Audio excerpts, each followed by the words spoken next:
இந்த வியூவை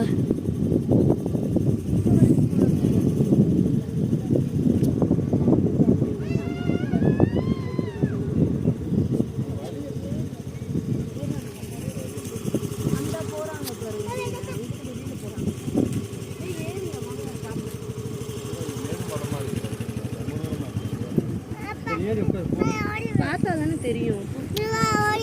வேணாம் வேணாம் போயிட்டு வரும்போது உங்களுக்கு புரியுதா நான் சொல்றது? அப்படிக்கா வழி இருக்கும்ன்ற இந்த வழி தெரியும் அதெல்லாம் சாப்பிடுறேன். ஆமா நான் அப்பா கூப்பிட்டு